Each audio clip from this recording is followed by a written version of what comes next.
com as coisas daqui, pois eu sei há um lugar que me espera.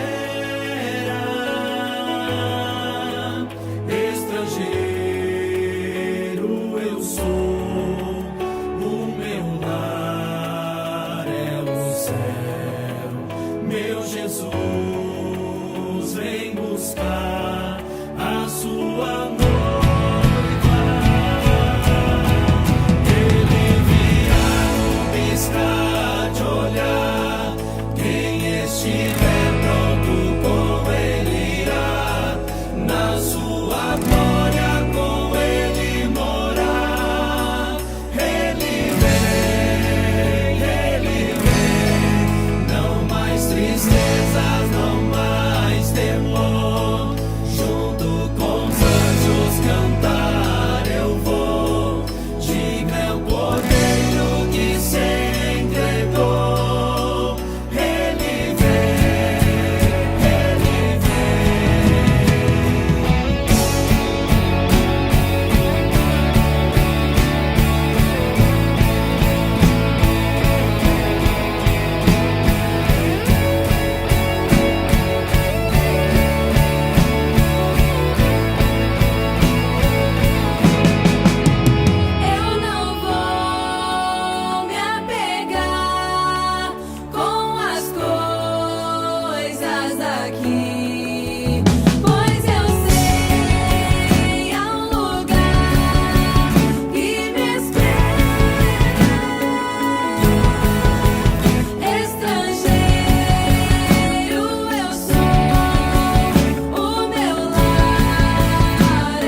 Glória a Deus.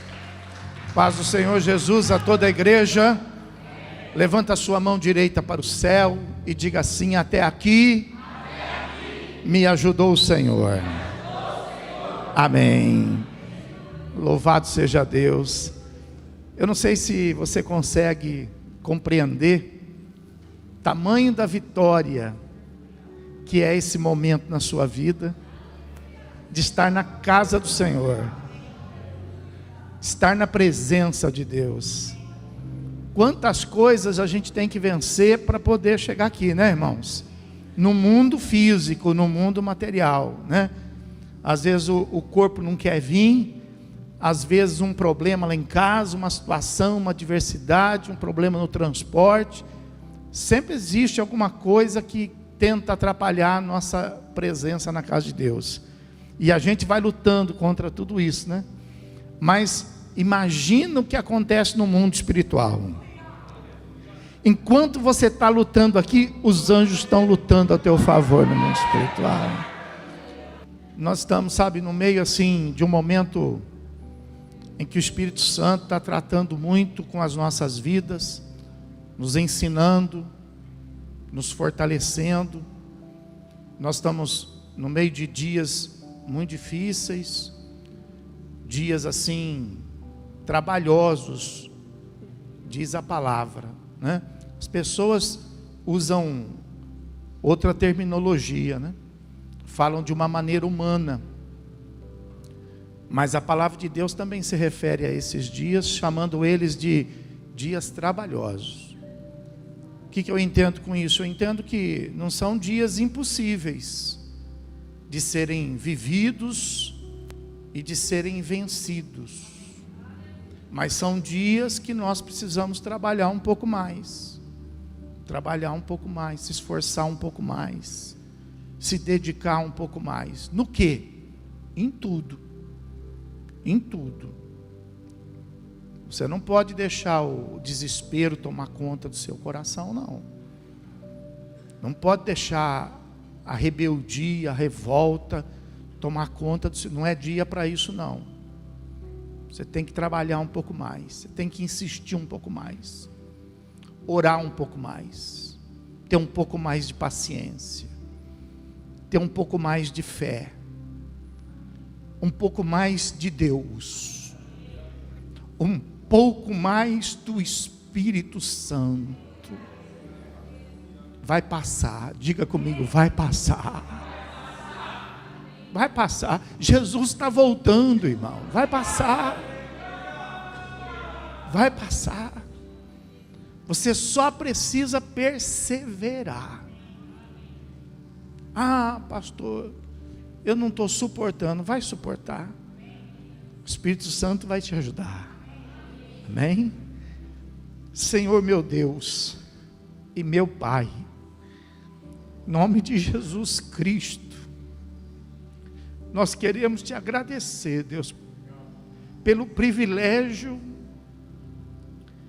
de podermos, meu Deus, nestes dias, ter o esconderijo da tua casa, Senhor.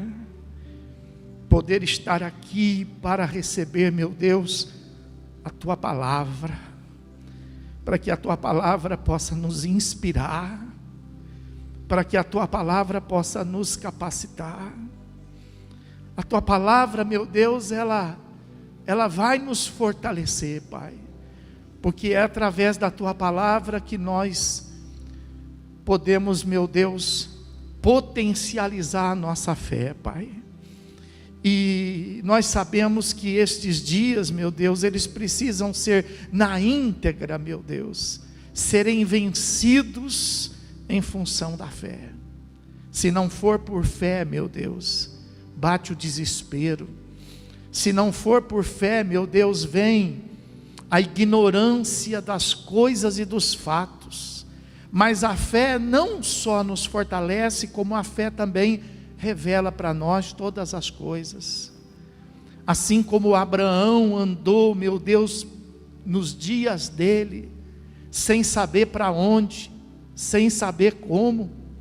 Meu Deus, é assim que nós precisamos andar hoje. andar na tua presença, andar, meu Deus, sendo guiado pelo teu Espírito Santo, estar, meu Deus, ligado, Senhor. Nós não podemos estarmos soltos, nem por conta, nem desprendido. Então, meu Deus, fala conosco, meu Deus, venha nos ensinar da tua palavra, meu Deus, para que a gente não fique perdido, para que a gente, meu Deus, não venha receber informações, meu Deus, que não vão acrescentar, meu Deus, muito pelo contrário, só vão nos atrapalhar. Enche o nosso coração com a tua palavra, e que ela seja suficiente para as nossas vidas, porque se andarmos, meu Deus, na tua palavra, nós teremos vitória, mas se nos afastarmos dela, pereceremos, meu Deus. Então, em nome de Jesus, nos dá sabedoria, Pai, nos dá graça, meu Deus, segura, meu Pai, firme nas nossas mãos agora, meu Deus, pois assim, ó Deus, nós oramos, te pedimos, e nós já te agradecemos, em nome de Jesus Cristo, teu Filho, agora e para todo sempre. E aquele que está precisando de Deus, diga amém. Amém. Aleluia, graças a Deus. Pegue sua Bíblia, nós vamos praticamente estar numa sequência, e o Espírito Santo está nos levando aí, irmãos, a compreendermos tantas coisas preciosas. Nós tivemos 2 sextas-feiras, uma nós falamos sobre arrependimento. Sexta-feira passada o Espírito Santo falou conosco a respeito do pecado, e eu percebo que essa palavra que nos está sendo ministrada, que está sendo inspirada em nosso coração, nos está levando aí para que a gente possa alcançar grandes bênçãos e grandes vitórias. Mas eu não quero que você pense nisto como bênçãos e vitórias somente para que você possa desfrutar delas nesse mundo. Não. Eu quero que você pense nas bênçãos e nas vitórias espirituais que nós precisamos ter. Amém, irmãos? Então, abra sua Bíblia em Números, no capítulo de número 22. Vamos ler o versículo 1, só para que você possa entender. 1 e o 2, para que você possa entender o que Deus quer falar conosco. Capítulo 22, versículo 1 fala assim: tendo partido os filhos de Israel, acamparam-se nas campinas de Moabe, além do Jordão, na altura de Jericó.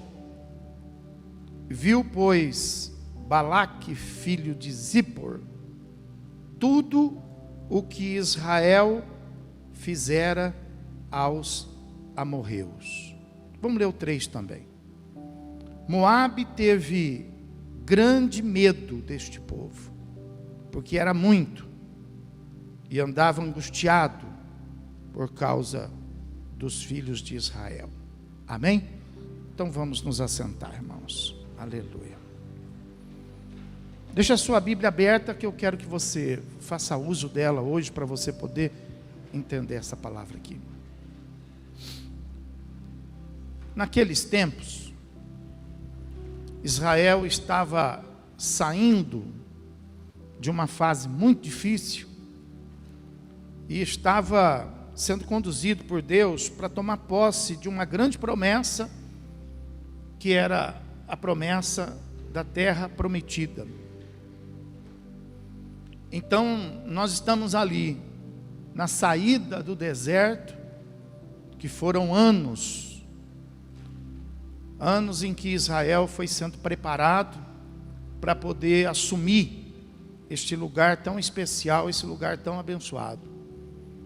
E agora eles estavam ali bem próximos. Então, o que eu quero que você entenda com isso? Eu quero que você entenda que existe um dia, existe um momento, que a gente não sabe quando, que as coisas de Deus, elas vão acontecer na nossa vida.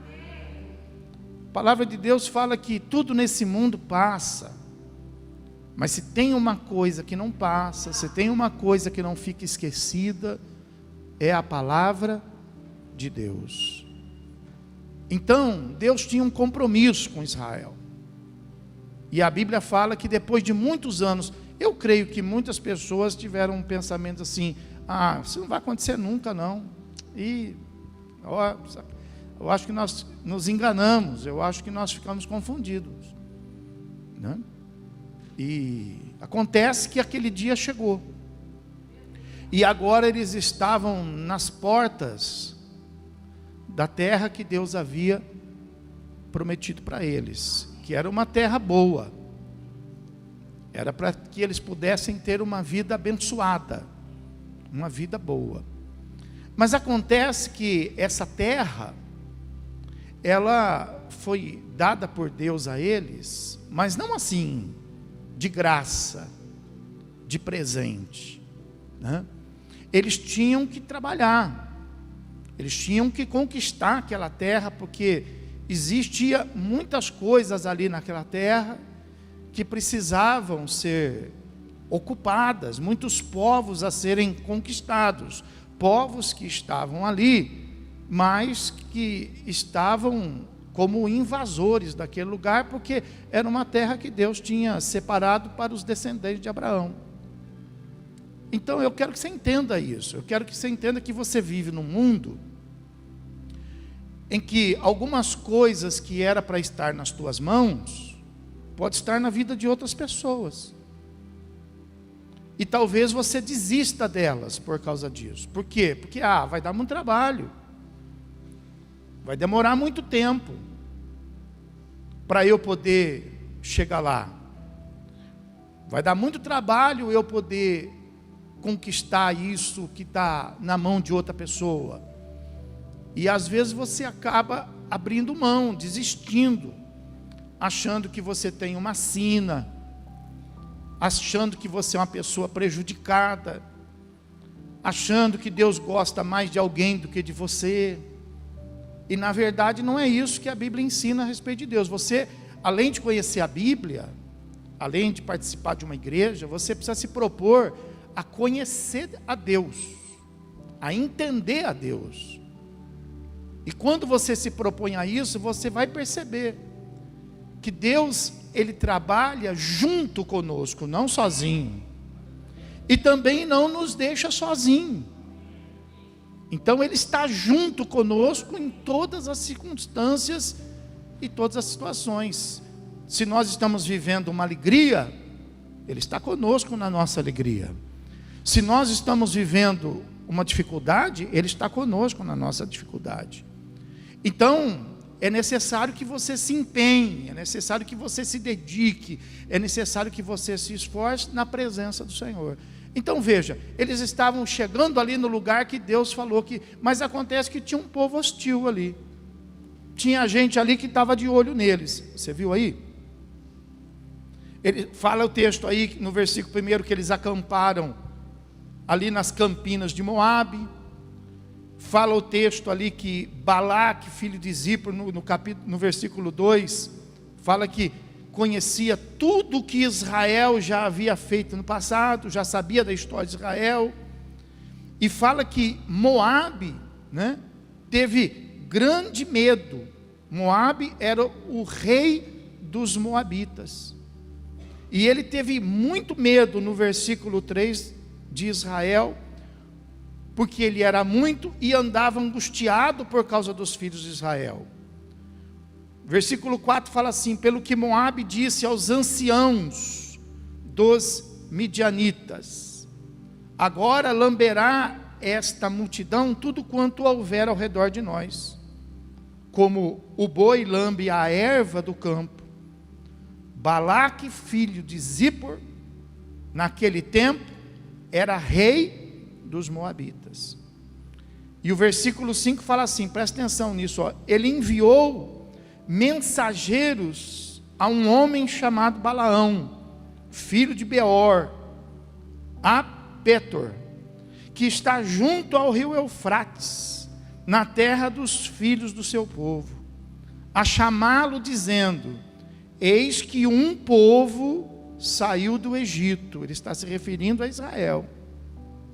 Cobre a face da terra e está morando defronte de mim. Vem, pois, agora, rogo-te, amaldiçoa este povo, pois é mais poderoso do que eu, para ver se o poderei ferir e lançar fora da terra, porque sei que a quem tu abençoares, será abençoado, e a quem tu amaldiçoares, será amaldiçoado. Então olha só, esse rei, ele, muito embora tenha visto a quantidade daquele povo, que eles eram muitos, eram mais de 1,5 milhão de pessoas nessa época. Então a Bíblia fala que quando o rei viu aquela multidão que estava defronte deles, amedrontou o coração. Mas o que chamou a atenção desse rei não foi a multidão, porque se ele tivesse visto a multidão e ele tivesse falado assim: essa multidão não é nada, ele não teria ficado preocupado. Se ele tivesse visto aquele povo, mas tivesse falado assim: esse povo não é nada, esse povo não tem história, ele não teria ficado preocupado. Mas nesses últimos versículos que nós lemos, fala aí que o que preocupou ele não foi a quantidade, mas foi o poder que aquele povo tinha. Sabe, você precisa descobrir isso em você. Você precisa descobrir que o que de mais importante tem em você não é a falta das coisas ou a superabundância das coisas. Você precisa descobrir que a coisa mais importante da sua vida é o poder que está sobre você. Aleluia. É o poder de Deus. Às vezes você fica perguntando, fala: mas não sei por que falam tanto de mim. Eu não sei por que ficam olhando tanto para mim. Não é talvez porque você é bonito, porque você é feio. Não é porque você é grande ou porque você é pequeno. É porque existe um poder que as pessoas veem em você. E isso chama atenção. E Balaque então ficou preocupado com o poder que existia naquele povo. E o que era esse poder? Esse poder não era uma luz. Esse poder não era asa. Aquele povo não tinha asa.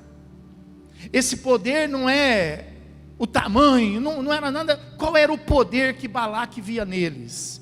Era o que eles faziam. O problema é o que você faz. O problema é o que você consegue. O problema é a bênção que está sobre a tua vida. O problema é o zelo de Deus sobre a tua vida. O problema é a presença do Espírito Santo na tua vida. Que todo mundo, quando pensa que você vai estar destruído, você está se levantando. Quando pensa que você está acabado, você está glorificando. Esse é o problema. Esse é o problema. Por isso que você às vezes é um problema no trabalho. Por isso que você às vezes é um problema lá no seu condomínio. Por isso que você às vezes é e você não entende. Você fala: puxa, eu não faço nada, não faço mal para ninguém. Mas acontece que esse poder pode não ser visto por você, mas as pessoas percebem que ninguém consegue te parar, que ninguém consegue te impedir. Existe uma coisa que é inexplicável. Existe uma coisa que o mundo não entende, o mundo não conhece, o mundo não vê, mas nós sabemos o que é a presença do Espírito Santo sobre a tua vida. É a presença de Deus. Então, Balaque falou assim: puxa, eu preciso dar um jeito. Não é com exército que eu vou parar esse povo. Não é com armas que eu vou parar esse povo. Eu tenho que parar esse povo porque o poder deles está na manifestação espiritual. Então eu tenho que parar eles com uma manifestação espiritual tamanha. E ele sabia, ele tinha conhecimento de Balaão. Balaão era um profeta. E Balaão era um homem realmente usado por Deus. E ele sabia que a quem Balaão abençoasse, a pessoa era abençoada. E a quem Balaão amaldiçoava, a pessoa ficava amaldiçoada. Mas Balaão não fazia isso dele. Balaão fazia isso da parte de Deus. E eles achavam que não. Eles achavam que era segundo o gosto de Balaão, segundo a vontade de Balaão. Então ele mandou chamar Balaão, para que Balaão pudesse amaldiçoar esse povo de Israel. Só para esclarecer você, eu quero que você, às vezes você fica preocupado, né? Você fica assim, né? Prestando atenção naquelas pessoas que às vezes estão assim, mais distantes, que você pensa que é o seu problema, que você pensa que é o seu adversário, e você fica desapercebido daquelas pessoas que estão mais próximas. E aí você acaba se decepcionando, porque você fala, puxa, eu esperava isso daquela, eu esperava isso do outro, mas eu não esperava, porque essa aqui, poxa, tão próxima, tão amiga, tão parceira, puxa, diz que ora por mim, diz que ajuda, diz que está disposta a me dar uma mão, me dar uma força, e aí você fica às vezes decepcionado com pessoas, né? Só para você entender, esse povo, os moabitas, eles eram parentes de Israel. Eles vêm da descendência de Ló. Ló era sobrinho de quem? De Abraão. Logo, eles eram praticamente que o quê? Primos. Eles eram primos. Então você veja, Israel podia esperar alguma coisa de outros povos, mas não desses. E foi justamente dos primos, né, que eles então encontraram tamanha resistência, tamanha dificuldade. Às vezes você está colocando culpa em terceiro, por causa de situações que você está vivendo, e às vezes a situação é mais perto, às vezes a coisa é mais próxima, e você precisa pedir para Deus então, te direcionar, para Deus te abençoar. Às vezes você está colocando culpa no governo, às vezes está colocando culpa, né, na segurança, às vezes está colocando a culpa no hospital, e a coisa não está lá, de repente a coisa está mais perto, né? Então você veja que Moabe, tão pertinho ali, os descendentes de Ló, de uma das filhas de Ló, eles então se levantaram contra o povo de Israel, e queria amaldiçoá-lo. Mas será que deu certo isso? Porque às vezes a pessoa pergunta assim, pastor, fiquei sabendo que fizeram um feitiço, fiquei sabendo, pastor, que aquela pessoa lá, ela tem raiva de mim, que aquela pessoa, ela tem inveja de mim, que ela tem olho grande. Essas coisas existem? Existe, claro que existe. Quem crê que existe Deus, levanta a mão. Aí, se você crê que existe Deus, você não pode dizer que você não crê que o diabo existe. Quem crê que Deus existe, sabe que o diabo existe também. Sabe que Deus está nele, abençoar. Mas sabe que está no diabo o quê? Atrapalhar, amaldiçoar. Então é claro que essas coisas existem. E tem gente que é tomado do Espírito de Deus, mas tem gente que é tomado do Espírito do diabo. E às vezes olha para você, e na expressão humana, né, a gente pode dizer assim, seca você, né? Seca a tua família, seca teu casamento, teus filhos, as coisas que você tem, não é isso? As pessoas querem ver você chorando, querem ver você preocupado. As pessoas têm o prazer de trazer uma péssima notícia para você, né? Então isso o mundo está cheio. E a Bíblia fala que Balaque era uma dessas pessoas que queria o mal de Israel, e contratou um profeta para poder fazer isso. Aí se você pegar a Bíblia aí, vai aí no capítulo de número 23, no versículo de número 5, olha o que Balaão fala para Balaque. Então, 23, versículo 5, fala assim: então o Senhor pôs a palavra na boca de Balaão e disse: torna para Balaque e falarás assim. E tornando para ele, eis que estava junto do seu holocausto, e ele e todos os príncipes dos moabitas. Então proferiu a sua palavra e disse: Balaque me fez vir a Arã, o rei de Moabe, dos montes do Oriente.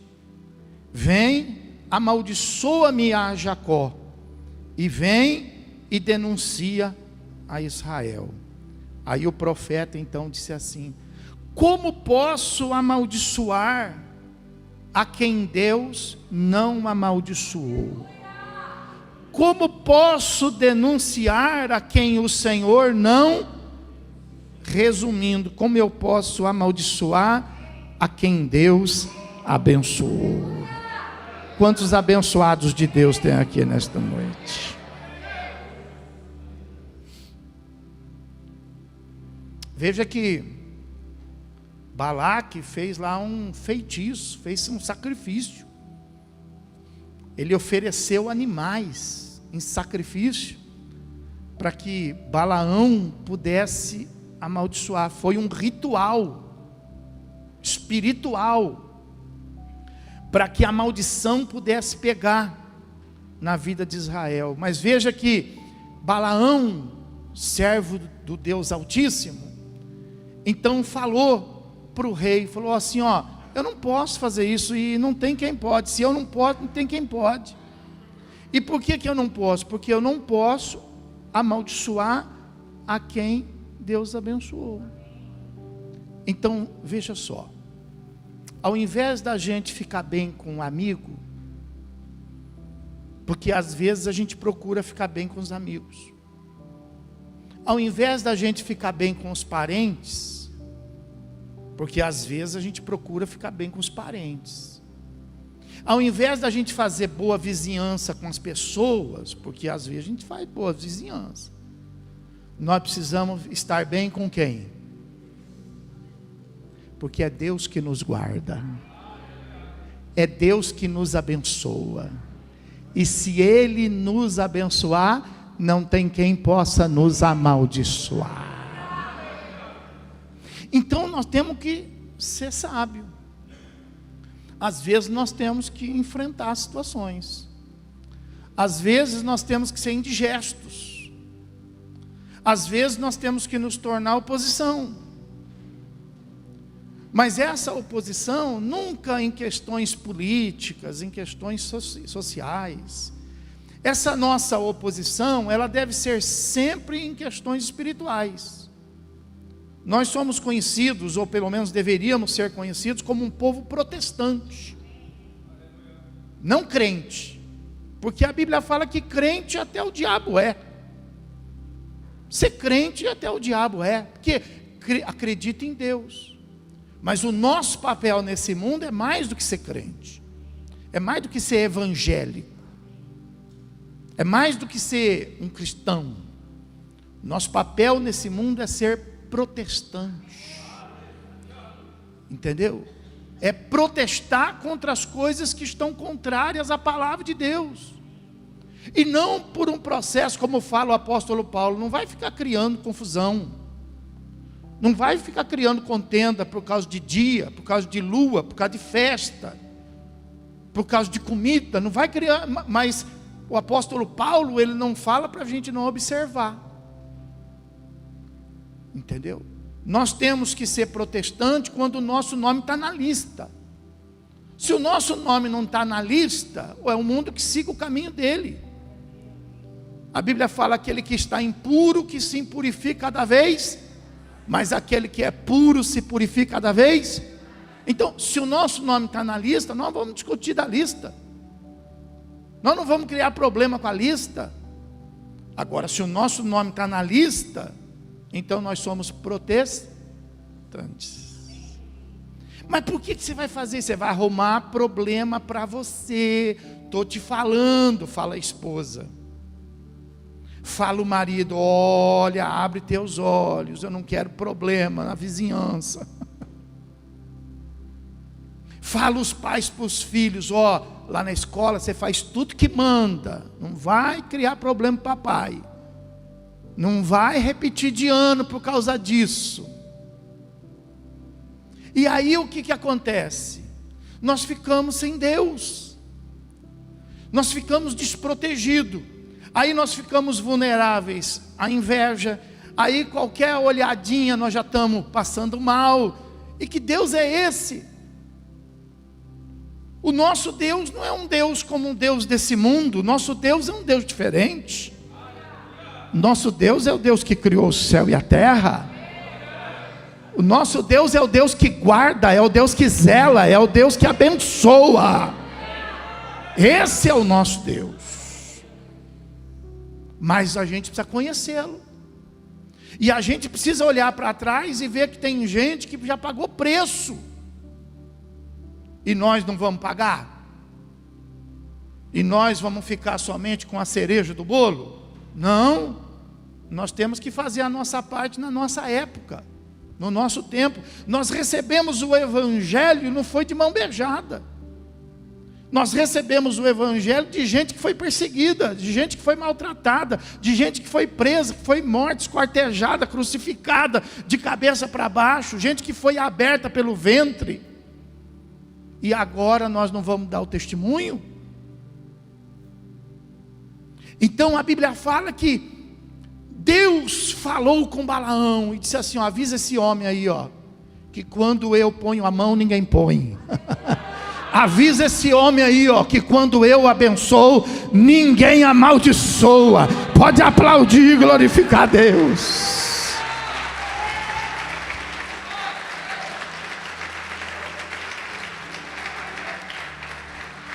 Avisa esse homem que ele é rei de uma nação, rei dos Moabitas, mas eu sou o Deus desse povo.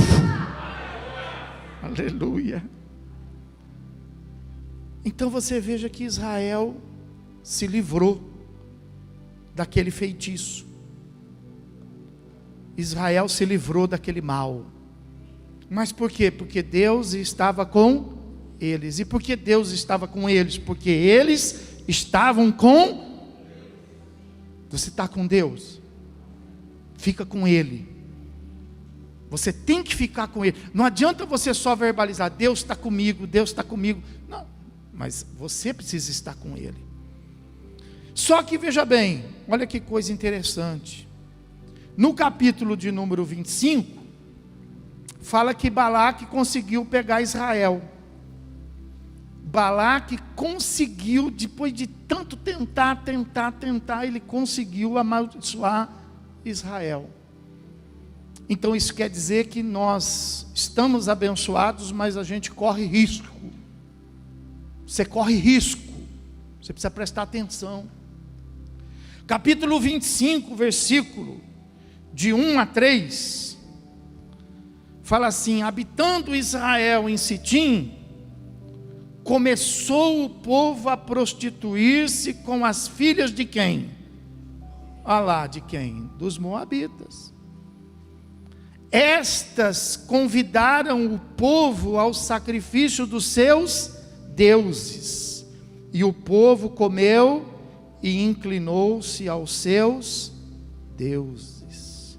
Juntando-se Israel, ó, a um outro Deus, ó, a Baal Peor. E aí o que aconteceu? A ira do Senhor se acendeu contra. O que adianta você ficar do lado do amigo? O que adianta você defender uma causa? O que adianta você, não querer problema e ficar sem Deus? E saber que a ira de Deus está sobre você, que que o Espírito Santo está entristecido com você, que Deus esperava mais de você. E aí você deixa Deus de lado e você vai dizer assim: ah, estou guardado. Não está não. Ah, Deus vai me abençoar. Tá não. Não vai não. Não fica pensando em palavra positiva. Você tem que ser firme na fé. Palavra positiva não é fé. Você precisa saber os passos que você tem dado, você precisa saber os caminhos que você tem andado. Você precisa andar na presença do Senhor. Não falha com Ele. Se você falhar com Ele, a Bíblia está escrito na palavra: se nós não confessarmos Jesus aqui, Ele não nos confessa lá. Quando nós estamos passando por uma necessidade, não é uma coisa automática. Não pense que existe um piloto automático no céu. Não. Quando nós estamos passando por uma aflição, uma necessidade, nós colocamos nossas orações, os anjos recolhem as nossas orações, diz a palavra, levam até a presença de Deus. Jesus Cristo recebe as nossas orações e apresenta para o Pai, porque Jesus Cristo ainda é o mediador entre os homens e Deus. E Jesus Cristo, diz a Bíblia, que Ele é o nosso advogado. E Ele advoga. Não é uma coisa automática. Ó Deus, abençoa lá porque eu sou Jesus. Não, Ele advoga. Ele intercede a Deus por nós. Então nós precisamos estar assim com quem? Com Jesus. Amém, irmão? Esteja assim com Ele e Ele vai estar assim com você. Glória a Deus. E olha só, no capítulo número 25, no versículo número 9, olha aí, está escrito na sua palavra, que por causa dessa situação aí, ó, de se prostituir com as mulheres moabitas, e se prostituir no sacrifício aos deuses, sabe aquela conversa assim, ó, não tem nada a ver. Então, foi isso aí, ó. Umas moças bonitas, umas moças, né, são primas. Lá, não tem nada a ver. O que você acha? Você acha que Deus vai ligar para essas coisas, para um namorinho? Você acha que Deus vai ligar para um casinho? Deus tem coisa mais importante. Nada a ver, né? Mas olha lá, ela quer que eu então faça um sacrifício a Baal Peor, mas você faz figa, vai lá e faz figa, faz o sacrifício com figa, né? Faz o sacrifício olhando para baixo, olha para o espaço, né? Você só vai te tirar proveito. Nada a ver. Essa turma não vai estar lá no céu. A turma do nada a ver não vai chegar no céu. Não tem lugar no céu para a turma do nada a ver, pessoal. Porque diz a palavra que por causa dessa brincadeira aí, ó, versículo de número 9, olha o que está escrito aí, ó. Os que morreram da praga foram 24 mil. 24 mil pessoas morreram de uma praga que se alastrou no meio do povo de Israel. Escuta, mas esse povo não é abençoado? Escuta, mas onde que está o Deus desse povo aí? Esse povo não é o povo que ora para as enfermidades? Esse povo não é o povo que ora, que repreende demônio? Esse povo não é o povo... Pois é, porque é assim que nós somos conhecidos. Mas por que essas coisas às vezes invadem os nossos territórios? Por que o diabo consegue às vezes colocar essas maldições, muitas vezes, na nossa vida? Porque é assim mesmo? Não é assim mesmo. É por causa da nossa fraqueza. É porque a gente fica fraco. Porque quando a gente está forte, o maligno não nos toca. Mas quando a gente é fraco, pega tudo, até um vento contrário traz doença. Até uma brisinha faz a gente ficar ruim. Até uma situação, essa nossa fraqueza tem nome. Essa nossa fraqueza, desde o início, se chama pecado. O pecado nos enfraquece. O pecado não tem alegria. O pecado, ele pode ser uma atitude na busca de um prazer, mas ele não vai gerar prazer. O pecado, ele pode estimular uma grande conquista, mas ele não vai gerar prosperidade. A consequência do pecado é a morte. A consequência do pecado é a miséria. A consequência do pecado são as enfermidades. E nós falamos aqui na sexta-feira, não é, veja bem, toda enfermidade resultado de pecados. Entende o que eu vou te falar para você? Abre o seu entendimento. Nem toda enfermidade é resultado do pecado, mas todo pecado gera enfermidade. Você consegue entender isso? Vou falar de novo. Nem toda enfermidade é por causa de um pecado, mas todo pecado vai trazer como consequência enfermidade. Então, quando a pessoa peca, ela tem o direito, mas ela precisa ter essa consciência. O grande problema é a falta de conhecimento. Desde que a pessoa saiba, não, eu vou fazer isso, mas eu sei que isso é pecado, e eu sei que eu vou ter uma consequência. Então, o pecado vai gerar enfermidade, o pecado vai gerar uma miséria. Ninguém passa por um pecado sem que essas coisas aconteçam, pessoal. Nós temos relatos bíblicos. Se nós confiamos em Deus, nós não podemos deixar isso de lado. Veja que enquanto Israel estava com Deus, ninguém podia amaldiçoá-lo, mas foi só eles se envolverem com o pecado. Olha lá, não precisou nem de Balaão, não precisou nem de um feitiço, não precisou nem de nada. A Bíblia fala que uma praga entrou no meio deles, e esta praga destruiu mais de 24 mil pessoas. Mas que força é essa que existe no pecado? Por que isso acontece? Então, você precisa conhecer. Você não pode ser um crente sem conhecer essas coisas. Você não pode ser um salvo sem conhecer essas coisas. Você não pode ser um protestante sem conhecer essas coisas. Não era para ser assim. Deus não fez o homem assim. Deus fez o homem para que o homem pudesse viver em santidade. Quando Deus fez o homem, o pecado não estava no homem. Deus fez o homem à sua imagem, à sua semelhança. E Deus fez. Mas isso entrou na vida humana. Entrou. E não foi Deus que pôs.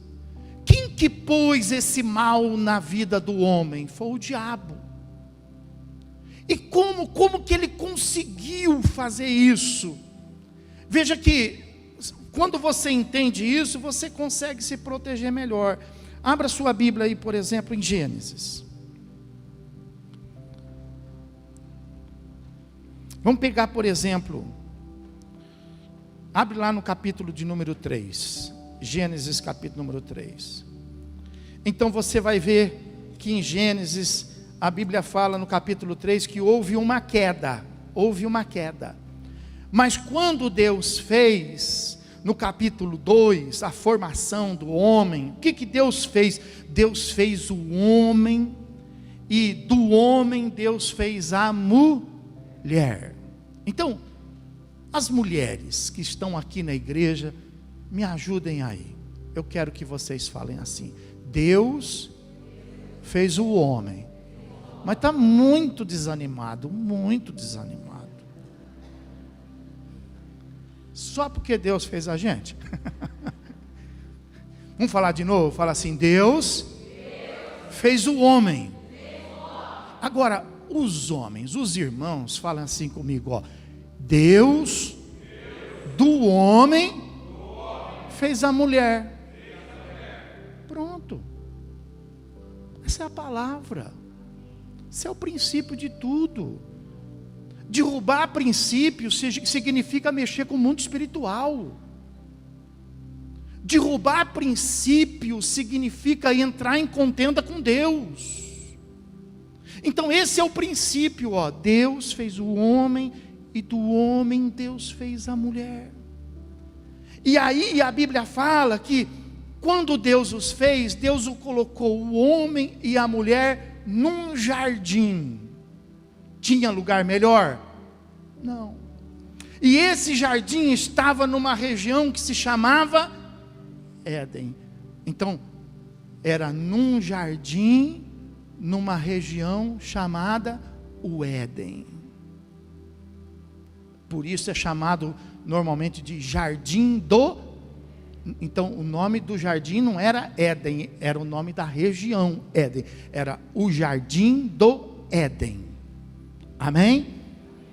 Então eu pergunto para você, Deus colocou eles no jardim. O que nós poderíamos dizer assim com relação à sua casa? Deus me deu uma família para que a gente possa viver num pedacinho do céu.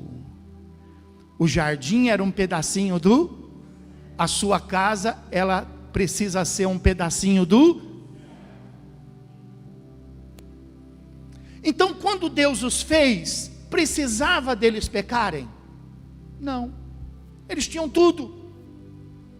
Eles não tinham necessidade de nada. Então veja que o pecado não é uma obrigação do homem. Ninguém é obrigado a pecar, pessoal.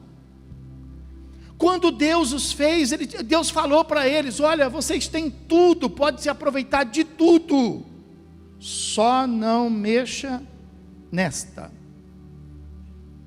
Comam de tudo, vão onde quiser, façam o que vocês quiserem fazer, só não coma desta. Então veja que sempre vai existir uma escolha. Ninguém, eu estou numa situação, é questão de escolha.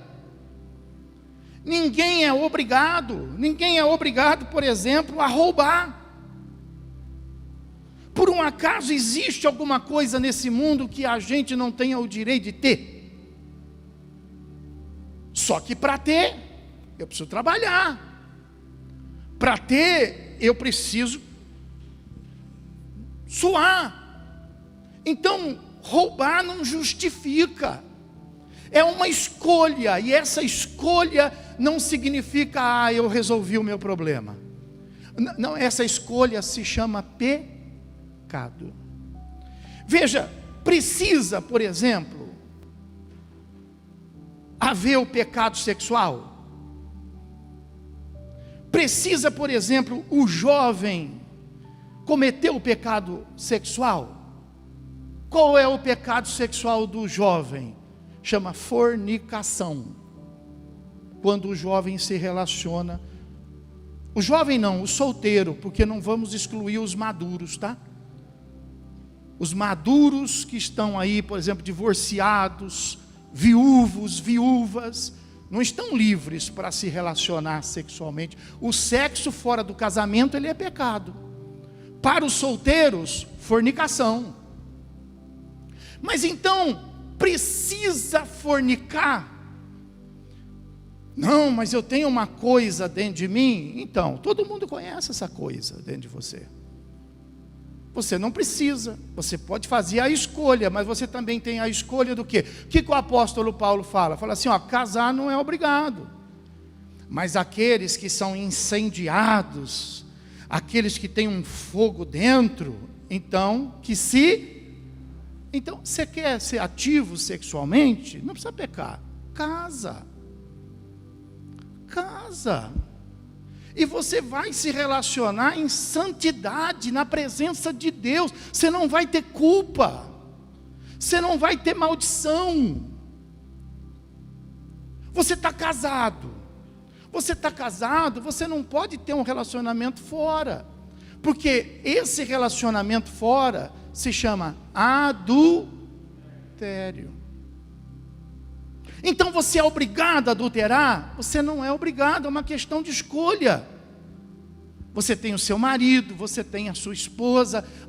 Pastor, mas o senhor não conhece a nossa história. Põe em ordem a tua história. Se tem um problema no seu casamento, o adultério não é a solução. Muito pelo contrário, é maldição. O pecado, mas olha, ninguém aguenta a minha esposa, ninguém aguenta o meu marido, então eu arrumei uma pessoa para poder... Não, isso não é a solução. Você vai estragar tudo. Então, o sexo dentro do casamento se chama adultério. E a prática sexual, tanto do solteiro como do casado, com diversos parceiros, se chama pecado de prostituição. Tem solução.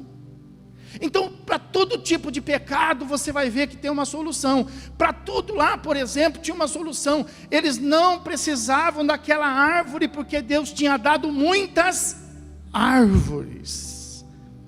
Mas vamos pegar o caso de Eva. Por que aconteceu? Gênesis capítulo 3, versículo 13.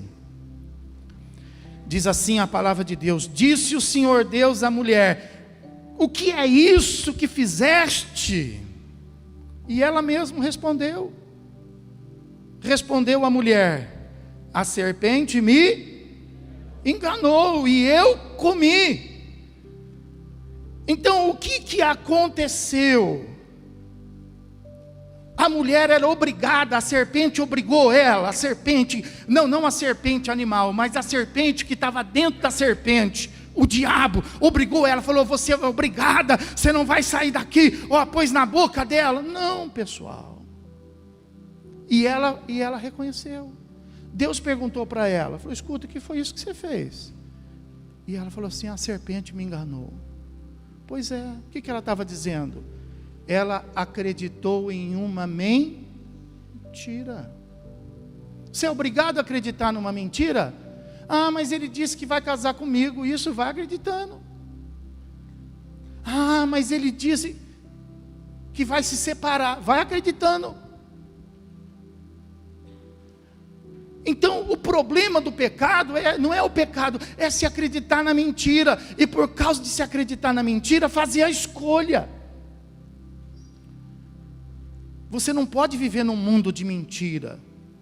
Nós estamos vivendo, por exemplo, hoje o nosso mundo, ele é virtual. E você sabe disso. Uma grande porcentagem de coisas que existe no mundo virtual é o quê? Chamada do que hoje no mundo? Fake news. Um nominho bonito, fake news. O que é fake news? Mentira.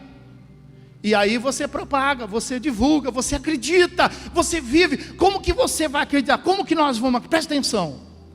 Por que Eva caiu numa mentira? Porque ela via Deus toda a tarde, mas passava o dia inteiro ouvindo quem? A serpente. Então, veja, quanto tempo você passa na presença de Deus e quanto tempo você passa na presença da mentira. Tudo em volta de você é mentira. As pessoas tratam você como uma mentira. As coisas são tudo. Você chega numa vitrine e você reconhece, você vê o preço e fala: não, eu vou pedir um desconto. O que você está dizendo? Aquele preço é mentira. Tudo em volta da gente é o quê? Mentira. Mas eu quero a verdade. Só existe uma verdade. E a verdade é Jesus. Amém, irmão? Então quer dizer, se você vive no mundo da mentira, você vai andar onde? Na mentira. O que foi que você fez? Puxa, agora que eu percebi, fui enganado. Puxa, agora que eu percebi, eu caí no golpe. Brincadeira. A pessoa fala: cuidado com essas maquininhas, cuidado com as maquininhas. A maquininha não mostra no visor. O cara repete 2, 3 vezes o cartão e ainda continua a gente dizendo assim: puxa, caí no golpe. Não tem mais golpe. O golpe é cair no golpe. Só se for uma coisa diferente, aí é golpe. Eu fiz aniversário e fui sorteada. Ganhei um bolo. Mas tinha que pagar a taxa. Você acha? R$ 5,99. Puxa, fiquei tão feliz da vida. Lembrar de mim, fui sorteada. Que sorte! Vai nessa sua sorte. Vai nessa sua sorte. Então, Sabe, as pessoas gostam de acreditar em mentira. As pessoas preferem a mentira macia do que a verdade rústica. A vida não é uma mentira, a vida é uma verdade. A salvação não é conversa de carochinha, a salvação é uma verdade. E aí nós vamos trocar a verdade absoluta por uma mentira rasa. Sai dessa mentira e se apega a Cristo, se apega a Deus, amém? Vamos aplaudir o Senhor e glorificar o nome de Jesus.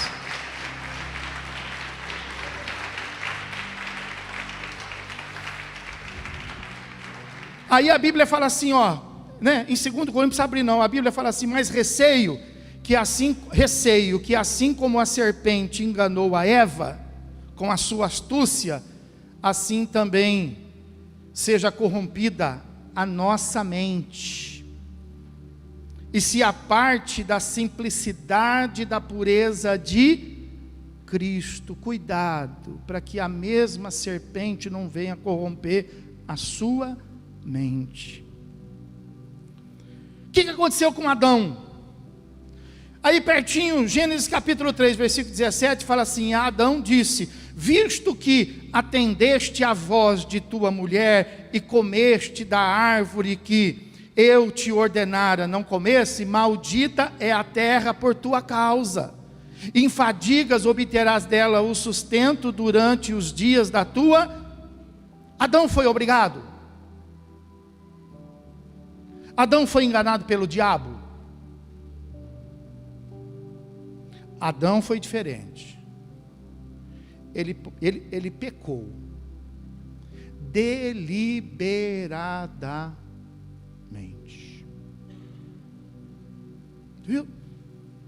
Ele pegou da mão de Eva e comeu. Não foi nem tentado. Ele foi atrás de Eva. Atrás de quem você está indo, hein? Você é seguidor de quem, hein? Fala para mim. Ah, você é cristão, discípulo de Cristo na fé, mas e na internet? Você é discípulo de quem? Seguidor de quem? Não vou citar nomes aqui, mas tem um monte de referência na internet. Você é seguidor deles? Presta atenção.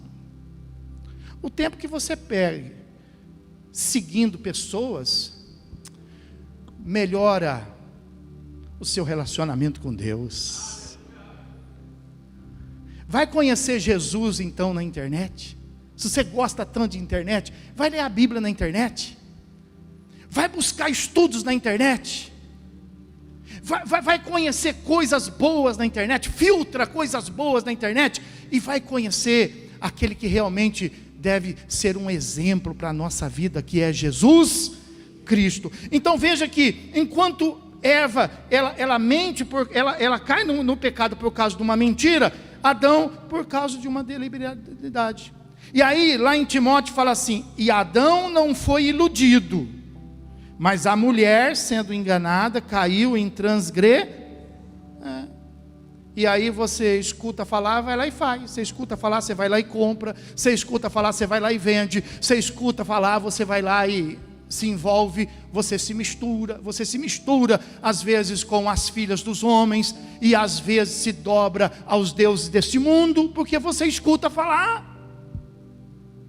Mas não era para ser assim. Era para você ser abençoado. E acontece que quando Adão e Eva praticam isso, o mundo mudou.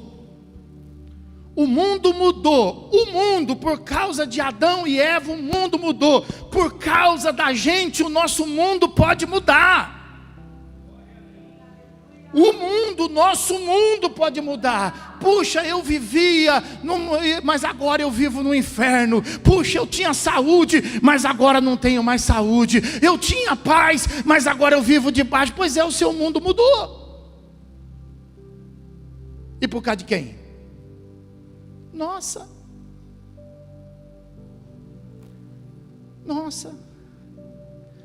O homem ficou amaldiçoado, a mulher ficou amaldiçoada, e a terra ficou amaldiçoada. Aleluia. Mas acontece que Deus não falha.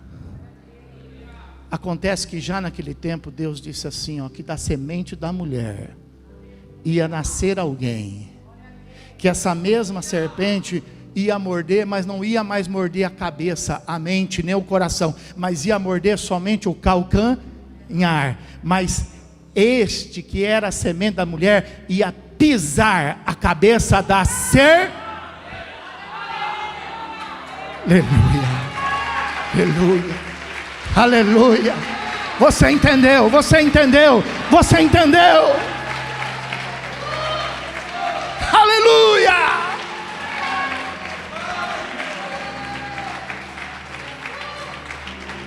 Nós não estamos aqui para ser amaldiçoados. Nós éramos amaldiçoados. Nós estamos aqui para pisar na cabeça da serpente. Aleluia. Nós estamos aqui para sermos abençoados. Presta atenção, vou concluir a mensagem. Assim como o diabo entrou no mundo dos homens e tornou a bênção em maldição, presta atenção nisso.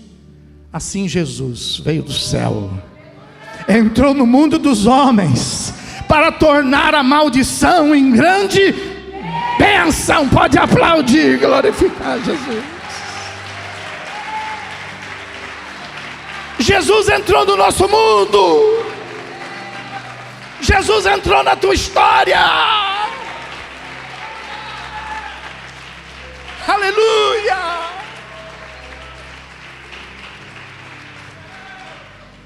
Por isso que ele fala assim: estou à porta aí. Se quem abrir, se você abrir, ele está à porta aí. Assim como Satanás atormentou Eva. As pessoas falam assim: poxa, agora Jesus fica pegando no meu pé? Todo mundo me convidando para ir para a igreja? Todo mundo agora deu de orar por mim? Glória a Deus. Se o diabo pode tentar, Jesus pode colocar na prova.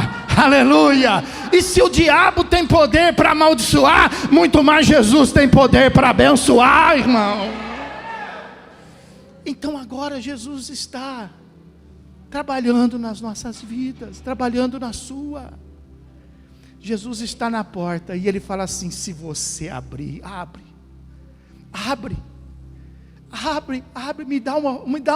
me dá uma abertura para você ver. Eis que estou à porta e bato. Se abrir, passarei por ela, entrarei na sua vida e cearei contigo. Haverá uma festa de Deus na sua vida. Aleluia. Essa é a proposta de Jesus para nós. Entrar no meio das nossas maldições e tornar tudo uma grande bênção, tornar tudo uma grande história. Fique de pé. Aleluia.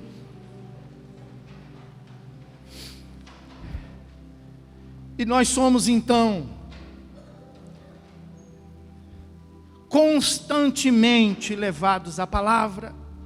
É palavra por todo lugar, palavra. É devocional, é Bíblia, é culto, é pregação, é isso. Somos levados à palavra.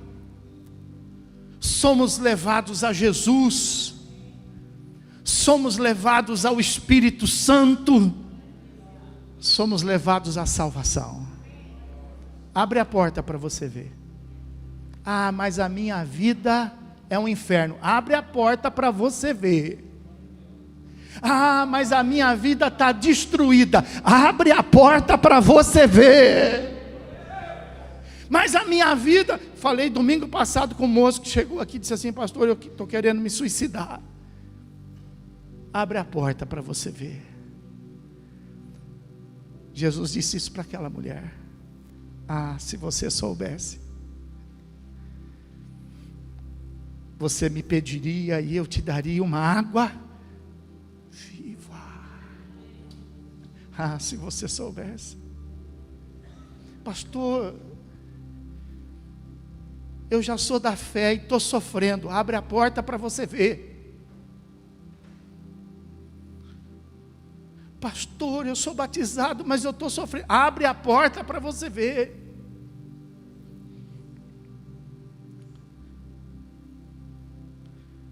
Diz assim a palavra de Deus: filhinhos, presta atenção.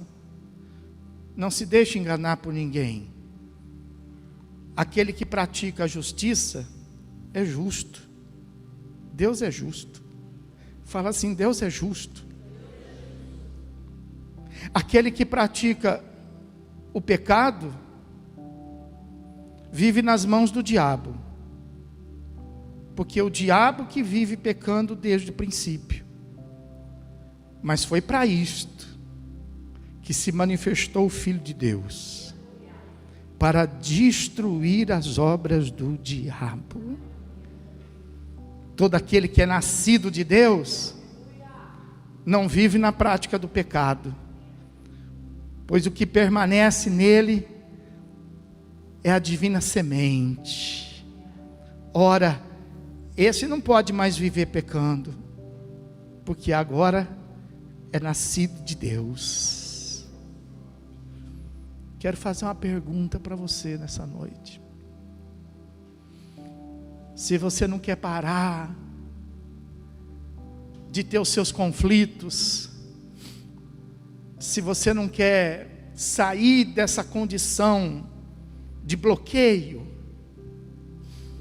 se você não quer dar um passo mais na sua vida no meio de tantos que você já deu, quero saber se no meio de tanta coisa errada que você já fez,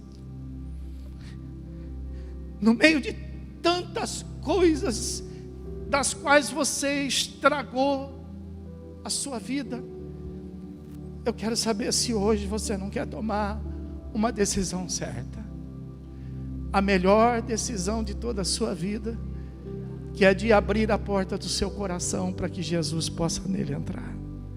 Tem alguém aqui nesta noite que quer abrir a porta do coração e dizer: Jesus, entra na minha vida? Se tiver, levanta assim a sua mão, quero fazer uma oração pela sua vida. Eu tenho 2 mãos lá no fundo. Tem mais alguém? Eu tenho uma outra mão aqui na frente. Levanta bem alto para me identificar. Levanta bem alto. Tem mais alguém aqui nesta noite que queira levantar a sua mão e dizer assim: eu estou precisando de que Jesus possa abençoar a minha vida. Eu preciso da presença de Jesus no meu coração. Tem mais alguém? Tem mais? Se tiver, levanta a mão, deixa eu orar para você. Tem alguém que está afastado do caminho do Senhor e está precisando tanto de uma festa no meio de tanto tormento, de bênção no meio de tanta maldição? Se tiver, levanta assim a sua mão, quero orar por você. Tem alguém? Tem uma mão ali, ó. Tem uma mão. Olha que maravilha, olha o que Jesus está fazendo aqui. Olha que Jesus, acompanha essas pessoas aqui para o altar. Acompanha. Enquanto essas pessoas vêm, pode trazer, acompanha aqui para o altar. Venha para cá. Eu quero que você vá tomando a sua decisão. Hoje é dia de salvação na sua vida. Hoje é dia de salvação. Tem alguém aqui? Presta atenção, sabe? Falei isso aqui na sexta-feira, sabe? Aquele que vem para o altar, sabe? Não é o arroz queimado, não é o pior, não. Os que vêm para o altar são aqueles que estão mais perto de Deus, irmão. Então não fica fazendo um julgamento, você: eu não vou fazer isso porque onde eu vou botar a minha cara? Não. Essas pessoas aqui sentiram a presença de Deus, ó. Sabe? Quero fazer uma pergunta com todo cuidado e com toda a educação. Mas tem alguém aqui nesta noite que foi envolvido ou que está embaraçado no meio de uma situação de pecado e está tentando de todas as maneiras sair e não consegue, e está precisando da ajuda de Jesus para que isso possa acontecer? Se tiver alguém nessa situação, levanta a sua mão, quero orar pela sua vida. Tem alguém que está precisando se ver livre de um pecado, de uma situação, de repente você foi envolvido, de repente seu nome foi arrolado, de repente você quando viu já estava naquele meio, e agora está tão difícil você resolver, está tão difícil você consertar, você está precisando abrir a porta para Jesus. Só Jesus é que pode te ajudar. Tem alguém aqui nesta noite que está precisando do socorro de Deus? Você não quer a ajuda de Deus? Não é você que está pedindo ajuda, é Jesus que está se oferecendo para você. Se você quiser, sai do seu lugar, vem para cá. Nós vamos orar pela sua vida, para que a exemplo de Israel, ninguém possa te amaldiçoar, mas que Deus possa te guardar. Tem alguém? Se tiver, esse é o momento, espero você. Tem? Não? Amém. Vamos orar. Senhor meu Deus e meu Pai, em nome de Jesus Cristo, teu Filho, nós queremos te agradecer por estas vidas que se aproximaram aqui do teu altar, Senhor. Nós queremos, meu Deus, nesta hora te pedir para que o teu nome possa ser glorificado, para que o teu nome possa ser exaltado. Meu Deus, nós temos aqui algumas pessoas que estão entregando a vida. Nós temos uma pessoa que está se reconciliando contigo. E eu sei que nesta hora uma multidão de pecado está sendo resolvido aqui neste altar, Senhor. E todo um processo, meu Deus, de angústia, de enfermidade e de tristeza está parando agora. Meu Deus, o mundo está mudando na vida destas pessoas que estão aqui no altar, Pai. Porque assim como o inimigo entrou no mundo dos homens, assim também o Senhor entrou no mundo, meu Deus, daquele que te recebe, para poder, Senhor, libertar o cativo, para poder, meu Deus, trazer libertação àquele que estava escravo de uma situação. Então, meu Pai, em nome de Jesus, eu te peço para que nesse momento, meu Deus, toda a obra das trevas venha cair por terra, Senhor. Eu te peço, meu Pai, para que todo sofrimento, meu Deus, venha ser, meu Senhor, agora repreendido na vida destas pessoas. Aonde o inimigo, meu Deus, estava oprimindo, aonde o inimigo estava causando, meu Deus, sofrimento e dano, Pai, nós te pedimos agora, coloca a tua mão e abençoa teu servo. Meu Deus, esta porta foi aberta, então entra por ela, meu Deus, e resplandece no meio destas trevas. Faça com que a tua gloriosa luz venha trazer, meu Deus, saúde, venha trazer vigor, venha trazer vida, venha trazer salvação, Senhor. Meu Deus, nós te pedimos, perdoa, Pai, os pecados, meu Deus, que foram aqui, Senhor, estabelecidos, que foram, meu Deus, aqui vividos, e eu te peço para que todos os pactos, todas as alianças que foram feitas de maneira consciente, e mesmo aquelas que foram feitas, meu Deus, na inocência, eu te peço para que o sangue de Jesus Cristo possa prevalecer como uma aliança absoluta e eterna na vida de cada um deles, meu Deus, não temporariamente, mas para todo sempre, Pai. Em nome de Jesus nós te pedimos, entra com tua providência, entra com salvação, entra com a presença dos teus anjos, e a partir de agora, guarda, meu Deus, estas vidas, livra elas do assédio das trevas, livra elas, meu Deus, do assédio de Satanás. Levanta a sua mão para cá, toda a igreja, levanta a sua mão para cá, diga assim: Senhor Jesus, nós te pedimos como igreja, escreve o nome deles no livro da vida. Amém. E graças a Deus, vamos aplaudir o Senhor Jesus.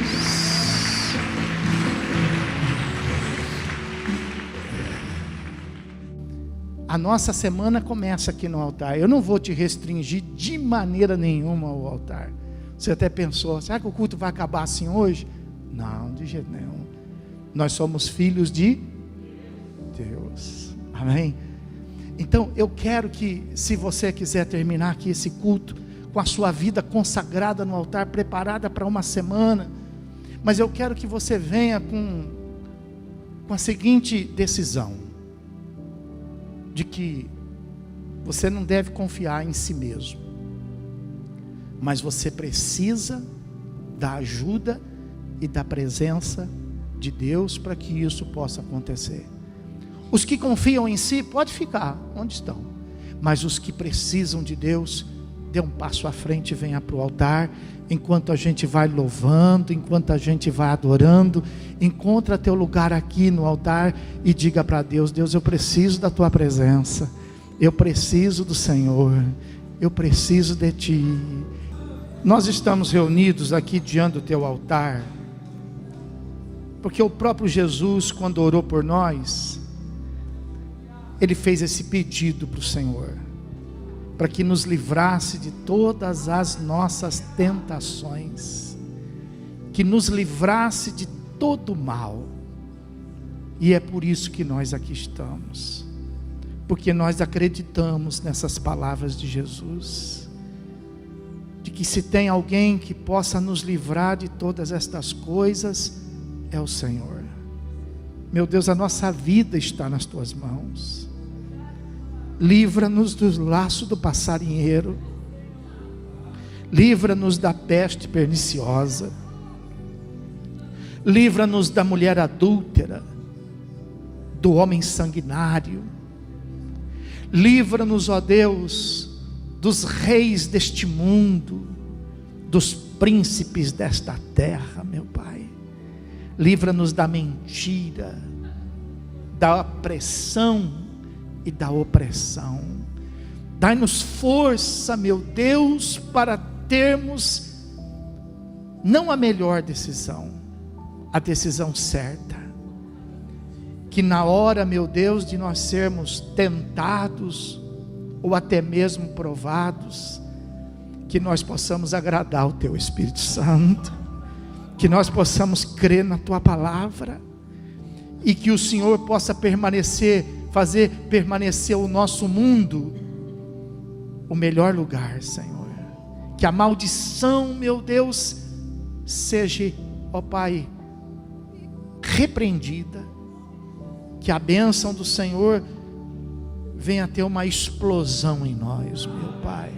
Possamos andar em Teus caminhos, que possamos andar em Teus conselhos, que possamos ser inimigos do pecado, meu Deus, que possamos pela fé compreender que o pecado nada acrescenta, ainda que seja agradável à carne, mas que possamos ser hostil a ele, que possamos ser inimigo, que possamos fazer aqui um exército contra ele, meu Deus, para que a gente não de palavra, porque de palavra o mundo está cheio, Deus, mas que a gente possa dar o testemunho, através dos nossos passos, através, meu Deus, das nossas decisões, que a gente possa mostrar para o mundo que Jesus Cristo está vivo e vivo no nosso coração.